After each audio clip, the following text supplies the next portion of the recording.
Hello, പുതിയൊരു വീഡിയോയിലേക്ക് എല്ലാവർക്കും സ്വാഗതം. അപ്പോൾ നമ്മുടെ ഇന്നത്തെ വീഡിയോ എന്ന് പറഞ്ഞാൽ ഒരു ചെറിയൊരു വ്ളോഗാണ്. അപ്പോൾ സ്റ്റിച്ചിങ്ങിൻ്റെ വ്ളോഗാണ് കേട്ടോ. ഫുൾ ഡേ ഷൂട്ട് ചെയ്യാൻ പറ്റിയിട്ടില്ല. നമുക്ക് അത്യാവശ്യം നല്ല തിരക്കുണ്ടായിരുന്നു സ്റ്റിച്ചിങ്ങിന്. അപ്പം വെളുപ്പിനെ 4 മണിക്ക് തുടങ്ങിയ സ്റ്റിച്ചിങ്ങാണ്.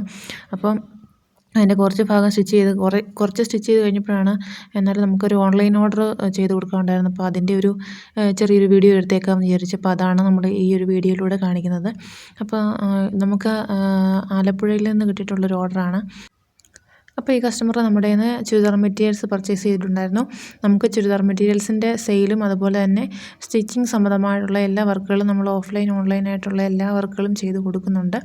അപ്പോൾ ചുരിദാർ മെറ്റീരിയൽ ഒത്തിരി ഇഷ്ടപ്പെട്ടെന്ന് പറഞ്ഞു. അതുപോലെ തന്നെ അവരുടെ കുട്ടിക്ക് വേണ്ടിയിട്ട് ഒരു സ്കേർട്ട് ആൻഡ് ബ്ലൗസ് ചെയ്ത് കൊടുക്കാമെന്ന് ചോദിച്ചിരുന്നു.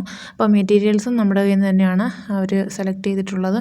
മെറ്റീരിയൽസിൻ്റെ ഫോട്ടോസൊക്കെ ഞാൻ ഷെയർ ചെയ്ത് കൊടുത്തു. അപ്പം അതിൽ നിന്ന് ഇഷ്ടപ്പെട്ട മെറ്റീരിയലാണ് അവർ സെലക്ട് ചെയ്തിരിക്കുന്നത്. അതിനനുസരിച്ച് പാറ്റേണും എങ്ങനെ തയ്ക്കണം എന്നുള്ളതും അതുപോലെ തന്നെ കുട്ടിയുടെ മെഷർമെൻറ്റ്സും എല്ലാം നമ്മൾ വാട്സപ്പ് വഴി എന്തൊക്കെ മെഷർമെൻറ്റ്സ് വേണമെന്ന് പറഞ്ഞതനുസരിച്ച് അവർ തന്നെ മെഷർമെൻ്റ് എല്ലാം എടുത്ത് കൃത്യമായിട്ട് നമുക്ക് അയച്ചു തന്നു. അപ്പോൾ അതിനനുസരിച്ച് ആണ് ഇത് സ്റ്റിച്ച് ചെയ്യുന്നത്.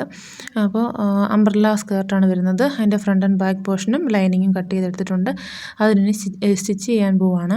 അപ്പോൾ നല്ല തിരക്ക് പിടിച്ച പണിയായതുകൊണ്ട് തന്നെ പെട്ടെന്ന് വർക്ക് തീർക്കുക എന്നുള്ള ആ ഒരു ഇതിൽ നമുക്ക് ഓൺലൈൻ വർക്കാകുമ്പോൾ ഒരു 10-11 മണിക്കുള്ളിൽ നമുക്ക് ഈ ചെയ്ത വർക്ക് പാക്ക് ചെയ്ത് നമുക്ക് പോസ്റ്റ് ഓഫീസ് വഴിയാണ് നമ്മൾ അയച്ചു കൊടുക്കുന്നത്. അപ്പോൾ പോസ്റ്റ് ഓഫീസിൽ എത്തിക്കണം എങ്കിൽ മാത്രമേ മാക്സിമം ഒരു 11:30 എത്തിച്ചാൽ മാത്രമേ അന്ന് അയക്കാൻ പറ്റുള്ളൂ. അല്ലെങ്കിൽ പിന്നെ പിറ്റേ ദിവസത്തേനായിപ്പോവും. അതുകൊണ്ട് മാക്സിമം അന്ന് തന്നെ നമുക്ക് അയക്കണം. അപ്പോൾ ഇതുപോലെ സ്കേർട്ട് സ്റ്റിച്ച് ചെയ്ത് കഴിഞ്ഞു. ഇതാണ് സ്കേർട്ട് വരുന്നത്.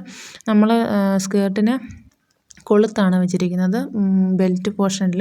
അപ്പോൾ ഇതുപോലെ അംബ്രല്ല സ്കേർട്ട് സ്റ്റിച്ച് ചെയ്തു. നല്ല ഭംഗിയുണ്ടായിരുന്നു. നമ്മളിതിൽ സ്റ്റിഫ് നെറ്റ് അങ്ങനെയൊന്നും വെച്ചിട്ടില്ല. അവരങ്ങനൊന്നും വെക്കുന്നതിനെ പറ്റിയിട്ട് നമ്മളോട് പറഞ്ഞിട്ടില്ലായിരുന്നു. അപ്പം അത് അവർ പറഞ്ഞ രീതിയിൽ തന്നെയാണ് ചെയ്ത് കൊടുത്തിരിക്കുന്നത്. അപ്പോൾ ഇത് ബ്ലൗസാണ്. ബ്ലൗസ് ഇതാ ഇതുപോലെ ഒരു ക്രോപ്പ് ടോപ്പ് മോഡലിൽ ബ്ലൗസ് എന്നിട്ട് പഫ് സ്ലീവും ഡയമണ്ട് നെക്കുമാണ് വരുന്നത്. അപ്പം ഞാനത് എല്ലാം സ്റ്റിച്ചിങ് എല്ലാം കഴിഞ്ഞതിന് ശേഷം പാക്ക് ചെയ്ത് റെഡിയാക്കി അയക്കുവാണ്. ഇതിനിടയ്ക്ക് വീട്ടിലെ ജോലികളുടെ പുറകെയുള്ള ഓട്ടോ, മക്കൾ എണീറ്റ് മക്കളുടെ കാര്യങ്ങൾ നോക്കലും എല്ലാം ഇതിനിടയ്ക്ക് തന്നെ ചെയ്യുന്നുണ്ട്. അപ്പം ബ്രദറാണ് എന്നെ ഇപ്പം കൊറിയർ അയക്കാനൊക്കെ ആയിട്ട് ഹെൽപ്പ് ചെയ്യുന്നത്. അവന് പാക്കിങ് റെഡിയായോ എന്നറിയാൻ വേണ്ടിയിട്ട് ഇടയ്ക്ക് വന്ന് ചോദിക്കുന്നൊക്കെയുണ്ട്. അപ്പം ഞാൻ ഇതുപോലെ എല്ലാം കൃത്യമായിട്ട് പാക്ക് ചെയ്ത് വെക്കുന്നുണ്ട്. അതുപോലെ തന്നെ ഒരു ചെറിയ പീസ് നമ്മൾ സ്റ്റിച്ച് ചെയ്തതിൻ്റെ ഒരു ബാലൻസ് പീസ് ഉള്ളതും കൂടെ ഞാൻ അതിൻ്റെ കൂടെ വെക്കുന്നുണ്ട്. കാരണം അഥവാ അവർക്ക് അതിനകത്ത് ലെങ്ത് കൂട്ടേണ്ടിയോ അല്ലെങ്കിൽ എന്തെങ്കിലും വന്നു കഴിഞ്ഞാൽ അവർക്കത് ചെയ്യണമെങ്കിൽ അതിൻ്റെ ഒരു പീസ് കൂടെ വേണമല്ലോ. കാരണം ഇത് നമ്മളുടെ കയ്യിൽ നിന്ന് അവർ പർച്ചേസ് ചെയ്ത മെറ്റീരിയൽ ആയതുകൊണ്ട് തന്നെ ആ ഒരു മെറ്റീരിയൽ പിന്നീട് അവർക്ക് വേറെ എവിടെ നിന്നും കിട്ടില്ല. നമ്മളുടെ കയ്യിൽ സ്റ്റോക്ക് തീർന്നു കഴിഞ്ഞാൽ നമ്മുടെ കയ്യിൽ നിന്ന് പോലും പർച്ചേസ് ചെയ്യാൻ പറ്റത്തില്ല. അപ്പോൾ സുന്ദരിക്കുട്ടി ഞാൻ സ്റ്റിച്ച് ചെയ്ത ഡ്രസ്സൊക്കെ ഇട്ട് നിൽക്കുന്ന ഒരു ഫോട്ടോയും എൻ്റെ കൊടുക്കുന്നുണ്ട്. നമ്മുടെ കസ്റ്റമറിന് ഒരുപാട് സന്തോഷമായി. അവർക്ക് ഒരുപാട് ഇഷ്ടപ്പെട്ടെന്ന് പറഞ്ഞു. കുഞ്ഞിനെ എടുത്തിട്ട് താത്ത് നിർത്തിയത് കൊണ്ട് പാവാട ചെറുതായിട്ടൊന്ന് ചുളുങ്ങി അകത്തേക്ക് കയറിയാണ് ഇരിക്കുന്നത്. അപ്പോൾ ഫോട്ടോ ഒന്ന് കണ്ടിട്ട് നിങ്ങളുടെ അഭിപ്രായം ഒന്ന് കമൻറ്റ് ചെയ്യൂ. Thank you for watching.